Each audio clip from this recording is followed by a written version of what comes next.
Hey, it's Kristen, your favorite angry content creator. Okay, here's the thing. So many people have been reaching out to me, like not now, but since like the beginning of my channel, just asking me to be more positive, and I'm gonna make an effort for that today. And as a matter of fact, I kind of woke up, I've been a little bit gloomy and like just not very positive. So I thought that this idea would be great to kind of pick up my spirits, pick up your spirits as well. Let's just start picking up them spirits. and hopefully Gigi's not gonna sabotage this podcast. She's looking at me with her claws, all four paws, hooked on the couch and just ready to start tearing it apart. And I feel like, yep, she's going for it. Just a second. Gigi, can you please? I'm gonna get the spray. There we go. I've got the spray. Yep, and this is gonna make you behave. Psst. Okay. Oh, there you go. It's just water. I'm not abusing my cat. It's just when I have to film, for some reason she gets possessed and just adds a lot of background noises to the video that I don't enjoy. So yeah. So basically, today I want to talk about what I envision as a more utopic and perfect and ideal future. And I'm gonna kind of break it down and how we should start and approach this in order to achieve this. I feel like I do focus a lot on the negatives, but like I think that's just kind of how I am. And I always see the flaws in everything, and it doesn't make me more stressed. It doesn't make me unhappier. It actually, like, analyzing and breaking down how things are flawed actually gives me more peace of mind, because then I know what I need to do to fix things and how to improve things. And I mean, the thing that I judge more than anything else is myself. So yeah, I don't want anyone to get the idea that I'm judgmental towards everything and that I think like I'm better than everyone else or I do things better than anyone else, because trust me, you have not experienced being in my mind. A YouTube comment section, like the worst and most aggressive and mean YouTube comment section, has never come up with just the insults that I have like for myself, or like the criticism that I offer to myself. So yeah, I'm not starting off on a very positive note, but I do want to make an effort at least to be more positive, and also to like in defense of myself, I think I do focus on my channel a lot on solutions. So I'm not just being negative. I'm not just pointing out the flaws of this world, but I'm also working really hard on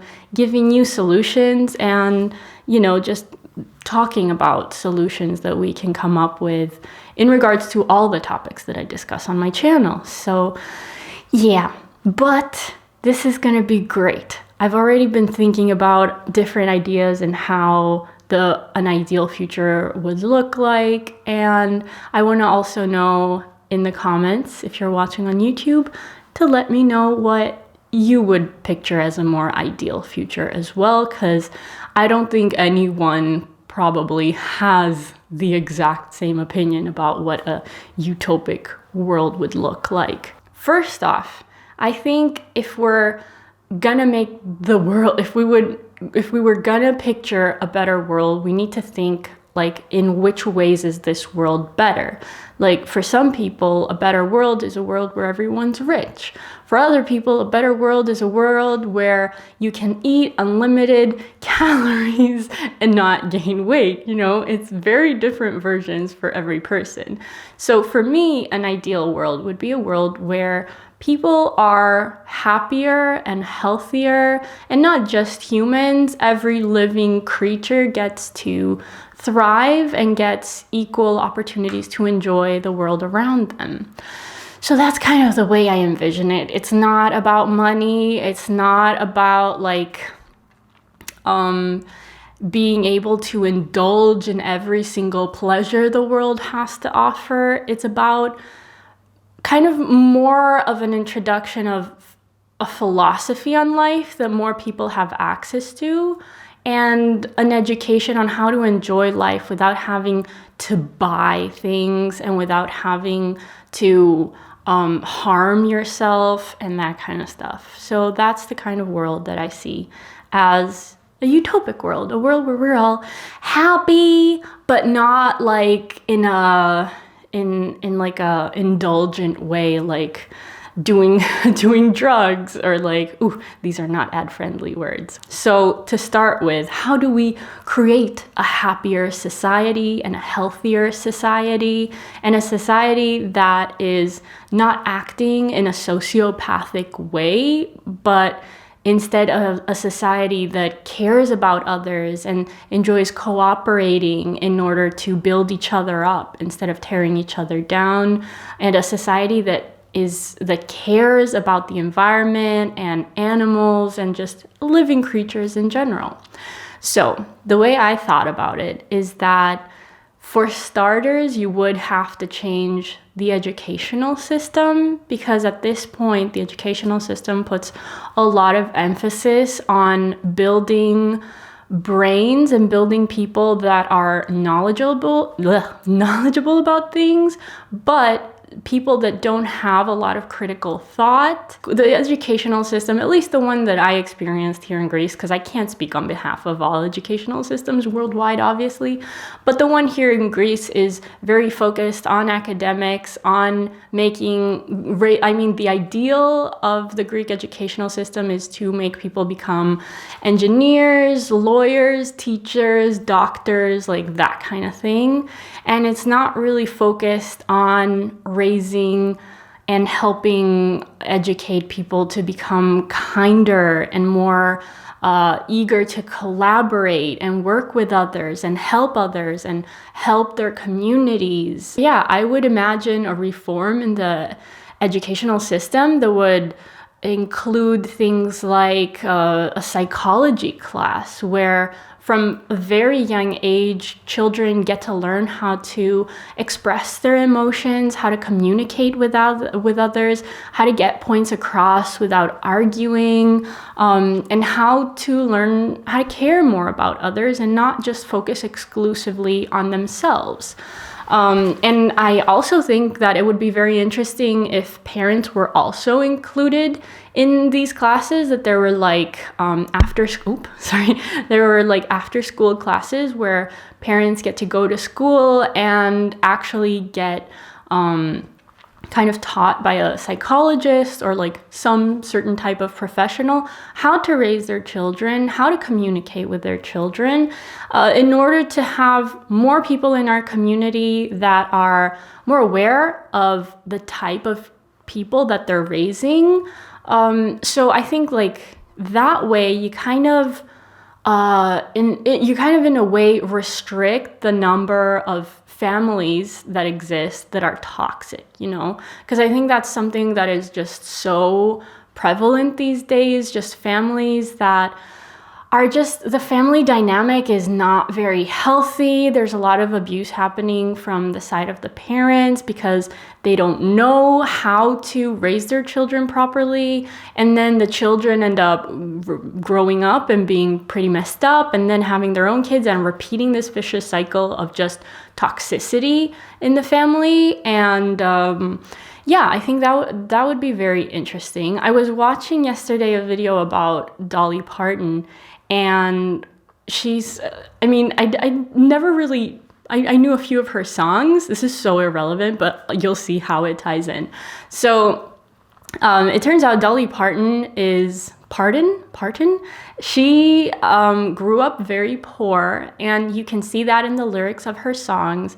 And there's like some of these lines in her songs, some of these lyrics, they're very cheesy, but it's actually so true. And especially when you listen to her talking about it, she's like, we don't have money, but we're rich, like in our heart. That's so cheesy, but like it's so true. And especially the way that she described it, she's like, you know, she grew up in a family where there wasn't any money, there wasn't any wealth, but the family loved each other, and her mom really loved her and took care of her.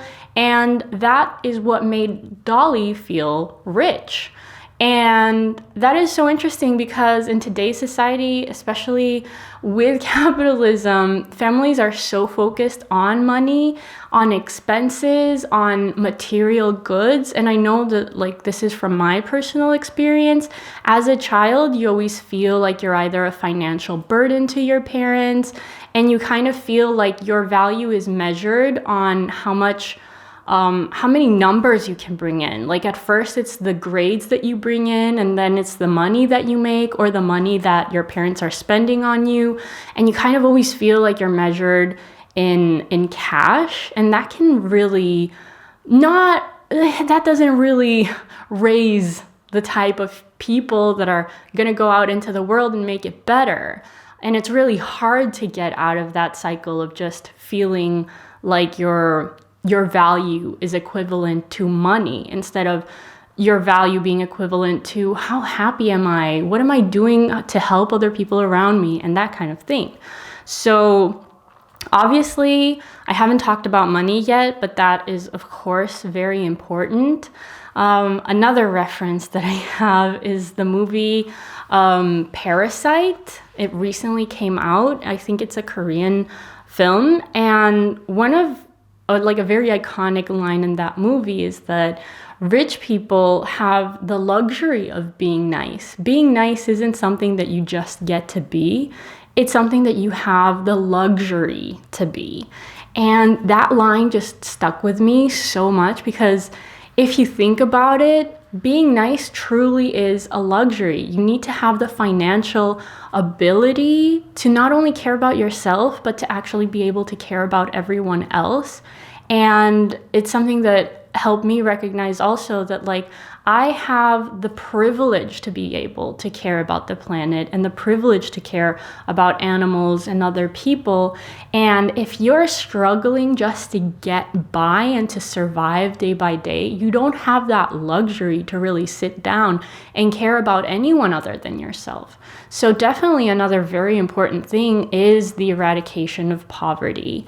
I don't imagine like the perfect world where everyone is rich and affords like Gucci products and private jets and like that kind of thing. But definitely every single human should be able to financially get by without just being terrified and constantly concerned about the next day and how they're going to afford food or rent or that kind of thing. If we want to make the world better, it is so important that we give everyone the opportunity to be a good person. You know, no one becomes a criminal because they're like just into it. People are forced into crime, and people are pushed into becoming selfish and opportunistic and all that kind of stuff.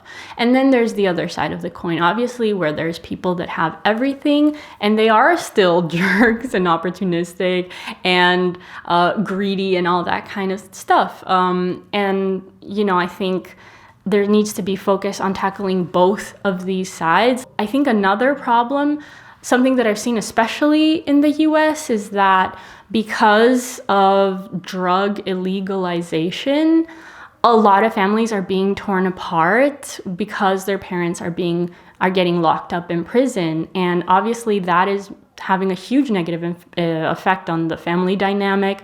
It's making families weaker, and it's making families poorer, and it's breaking families essentially. So we kind of need to think like, what is more important, banning drugs or keeping families together and having strong families?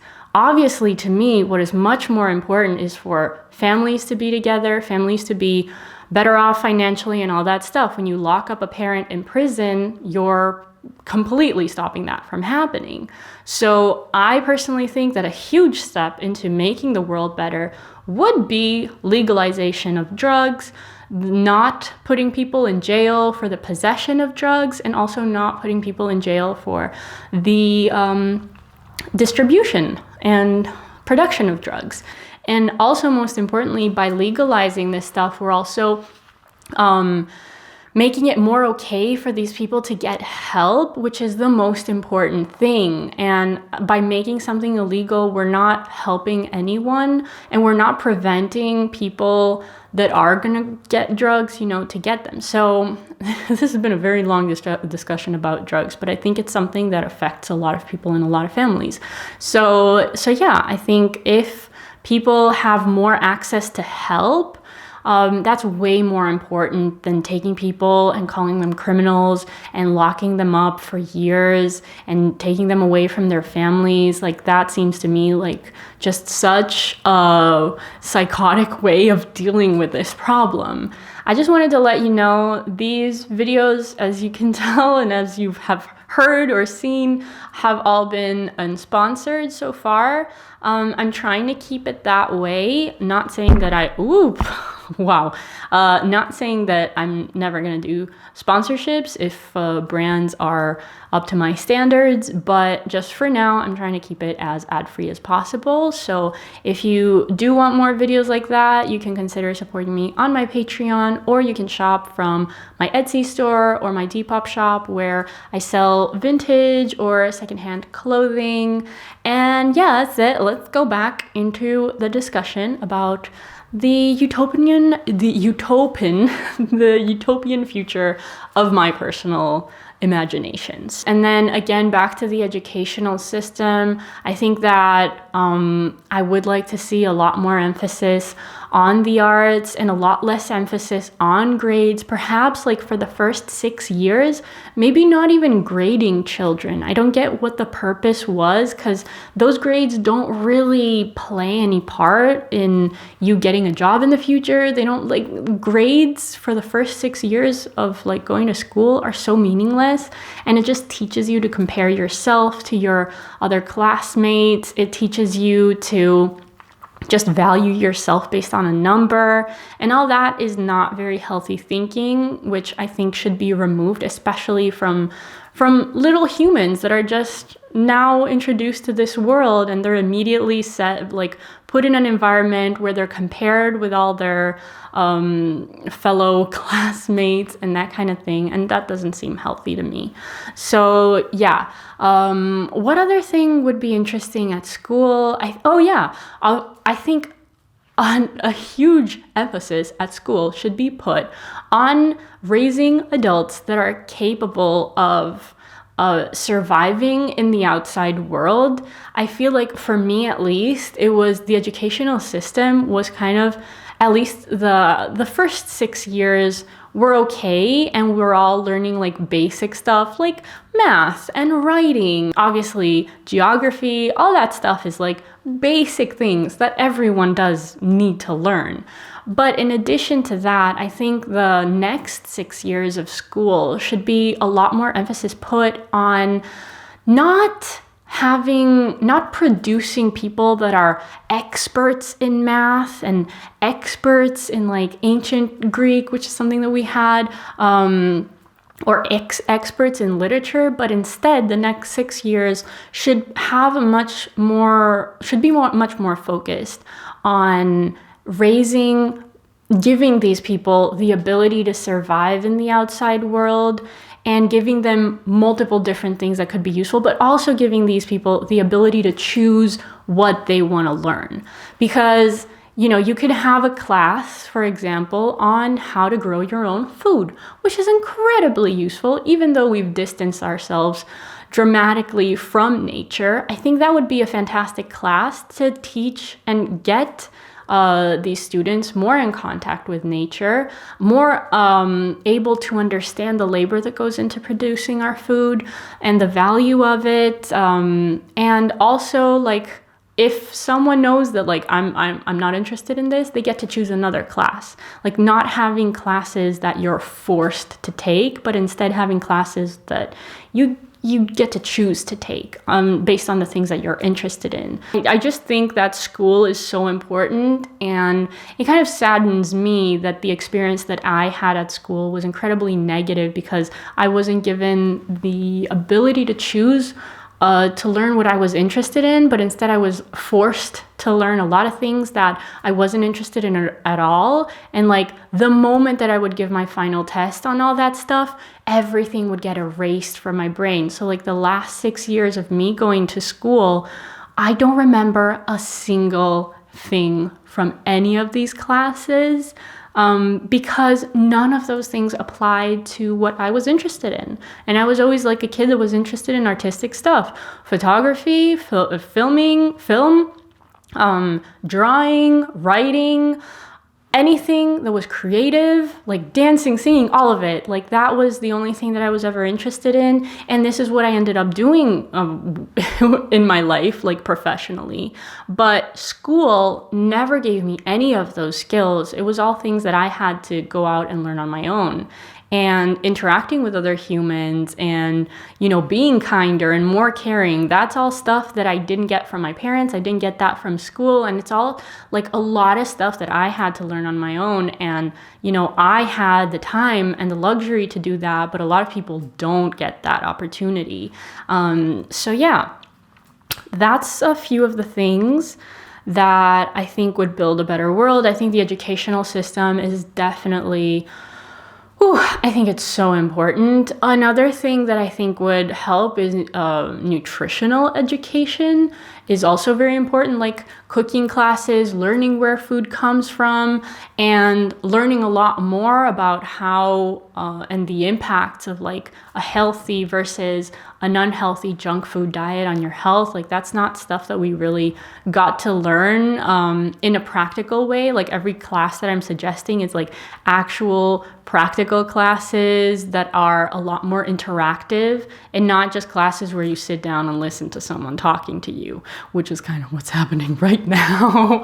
But hopefully I'm not boring you to death. As you can tell, like the suggestions that I'm making are not inclined towards any specific political direction, because that's not what I'm about. I don't have any specific political beliefs. I think that we can draw inspiration and ideas from multiple different things and combine them to build something new for the future. I don't think the future is anti-capitalist. I don't think the future is 100% socialist. I'm not interested in creating a socialist future. I'm interested in creating a future where more people are happier, healthier, and also care about everyone else around them and have the luxury to care about everyone else around them. So other things in the future that in order for this thing to work, obviously, if people are getting paid a living wage, because that's what we need in order to have people able to financially care about others, that means that people are being paid a fair living wage. So in order for that to happen, that means the value of product goes up incredibly. And that means that people end up consuming a lot less. So an ideal future is a future where consumption is obviously still happening. I don't think that's ever going to stop, but it's happening in a much more conscious way and on a much smaller scale. And then when it comes to the environment, obviously, that's a huge thing. I don't know why it's taken me such a long time to mention it, but when it comes to the environment, obviously, in order to get to a place where we've combated climate change, that means that we radically changed a lot of things in how everything works. So where we get our energy from, it's now almost 100% from renewable resources, which just means a lot of companies that are some of the richest companies in the world either switching to providing us with energy from natural resources or getting replaced by businesses that are focused on natural resources. Oh, another thing that I didn't mention, I'm all over the place now, but I think taxation is something that in an ideal future would have to change radically. At this point, the top richest 1% pays on average like 1 to 2% tax, like individually from their profits. And then normal people and normal small businesses, at least I'm speaking for here in Greece, I don't know what it's like in the rest of the world, but here people end up paying 40 to 45% tax. If the top 1% was the ones that were paying for the 45% tax, no, all the other 99% of the citizens wouldn't even have to pay taxes, because the amount of money that would come from the top 1% would be more than enough. You know what I mean? So for me, in an ideal world, the top 1% that gets to enjoy a quite much more luxurious and profitable life compared to everyone else, they are the ones that get to pay more in taxes. And also, I'm gonna link below a TED Talk that I just watched, which the speaker actually explains how when you raise the minimum wage, when you tax the rich more, that's when things actually get better financially for everyone. So the idea that like, if you tax the rich, you're harming the economy and you're harming businesses and stuff like that, that is so untrue. And it's a huge myth that has been propagated by the top 1% because they want to keep all of their wealth to themselves, while the rest of the 99% gets to give pretty much almost half of their income in taxes. That's a little idea that I have. I think that perhaps if the top 1% was taxed, there's even a chance that the rest of the 99% wouldn't even have to pay any tax. And that sounds really cool and very fair, in my opinion. Or maybe we switch I punched the microphone, but like, what if we switch the roles and like the top 1% pays 45% tax and then the other 99% pays 2% tax? Another thing, if you look at it mathematically, like if someone is making, let's say 10,000 euros a year, okay? If you're giving away that 45%, you've only have like 6,500 euros left for your entire year. That's a very small amount of money to get by. If someone's making 1 million a year and they give away the 45%, they still have 650,000 euros to get by during the year. It might seem like unfair to tax the rich so much and the other 99% so little.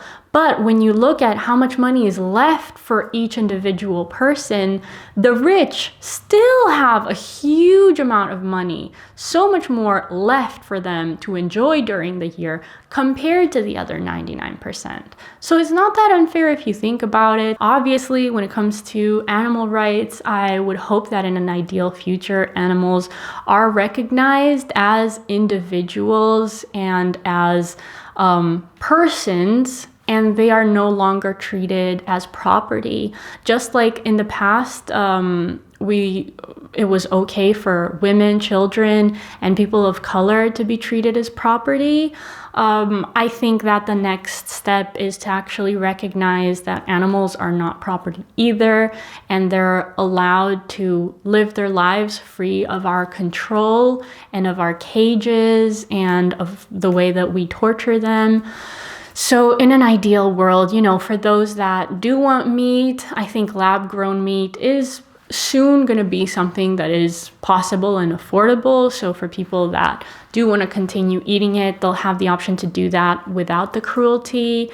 And then when it comes to dairy products and that kind of stuff, we already have like a lot of the plant-based alternatives are just so much better anyways. But yeah, an ideal world to me is not a world where people are forced to do good, but people instead are educated and given the choice to do good.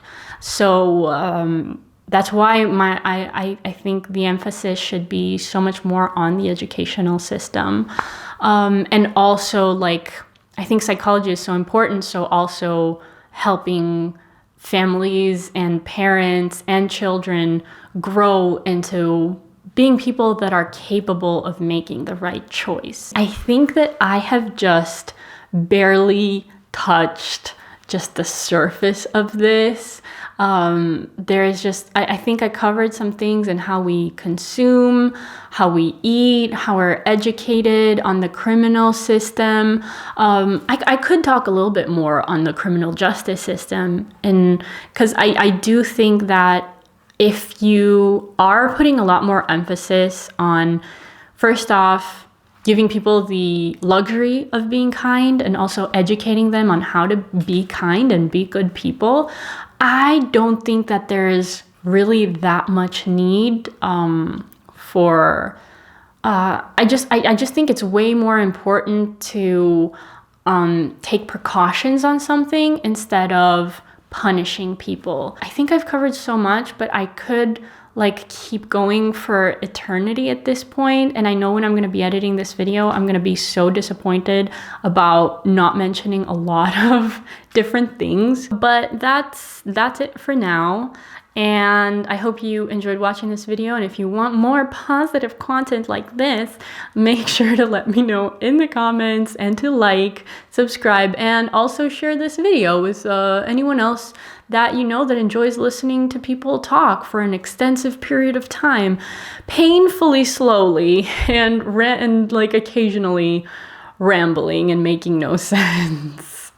This is very niche content here, so thank you for listening to me. I actually very much appreciate it, and it shocks me every time that this many people are interested in what I have to say.